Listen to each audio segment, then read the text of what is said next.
نماز چھوڑ دینا اللہ کا حق ہے. بعض لوگ کیا کر رہے ہیں, حقوق العباد میں بہت آگے ہیں, وہ ایک ٹائم کی نماز نہیں پڑھتے. جب ان سے کہا جائے آپ کیسی حرکت کر رہے ہیں, کہہ رہے ہیں بھائی میں دیکھو یہ ٹرسٹ بھی میں نے بنایا, یہ عیدی سینٹر میں اتنے پیسے دیتا ہوں, فلاں مدرسہ میرا ہے. او بھائی, جس اللہ نے صدقات و خیرات کا حکم دیا اس نے سب سے زیادہ حکم نماز کا دیا ہے. سب سے پہلے سوال نماز کے بارے میں ہوگا, یہ ٹرسٹوں کے بارے میں اور بیوہ کی خدمت کے بارے میں بعد میں سوال ہوگا. تو کوئی ادھر کو لڑکا ہوا ہے تو ادھر نہیں ہے, ادھر کو لڑکا ہوا ہے تو ادھر سے بھولا ہوا ہے. وجہ کیا ہے کہ ہمارا یہ کانسیپٹ ہی کلیئر نہیں ہے. ہم نے سمجھ رکھا ہے سب نے کہ جنت دپل میں ملے گی. ایک دن میں نے کسی کے سے کہا کہ یار تم یہ برائی کر رہے ہو, یہ تو بہت بڑا جرم ہے, اس کو چھوڑ دو. تو اس نے کہا ابے اللہ کو بخشنا ہوگا تو اللہ ویسے ہی بخش دے گا, نہیں بخشنا ہوگا تو ویسے ہی اٹھا کے جہنم میں پھینک دے گا. میں نے کہا یہ تو بڑی آپ نے, دنیا میں کوئی ایسا دنیا میں قانون نہیں ہوتا کہ حکومت کہیں اعلان کرے ابے جو مرضی کرتے رہو, ہم نے سزا دینی ہوگی دیں گے, نہیں دینی ہوگی تو 6 قتل بھی کر لو معاف کر دیں گے ہم. یہ تو دنیا میں ایسا نہیں ہوتا, تو اللہ ایسا قانون کیوں بیان کرے گا؟ تو انہوں نے کہا وہ حدیث میں آتا ہے نا. میں نے کہا وہ اگر حدیث میں آتا ہے تو یہ جو میں بیان کر رہا ہوں یہ اس سے وہ اگر ایک حدیث میں آتا ہے جو میں بیان کر رہا ہوں وہ 99 حدیثوں میں آتی ہے وہ بات, تو 99 کو چھوڑ رہے ہو, ایک کو لے رہے ہو.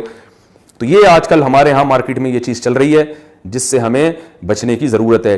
تو اللہ نے جو اصول بیان کر دیا وَذَرُوا ظَاهِرَ الْإِثْمِ وَبَاطِنَهُ, سارے گناہوں کو چھوڑنا پڑے گا. تو ابھی رمضان آنے والا ہے, اس سے پہلے اپنی ایک لسٹ تیار کریں. یار والدین کے معاملے میں میرا سلوک, بیوی بچوں کے معاملے میں میرے حرکتیں, اور تنہائی میں کیا کرتا ہوں, بری فلمیں تو نہیں دیکھتا, اور بد نظری تو نہیں کرتا, نماز میں سستی تو نہیں کرتا, اور جو ہے جتنے بھی گناہ ہیں, کہیں میں نے مالی لین دین میں گڑبڑ تو نہیں ہے, کسی کے پیسے میرے ذمے ہوں جو نہ دیے ہوں, یا اگر میں مر جاتا ہوں تو کسی کو کیا پتا میں نے کس کے پیسے لیے, میں کوئی وصیت نامہ میں نے لکھا ہوا ہے.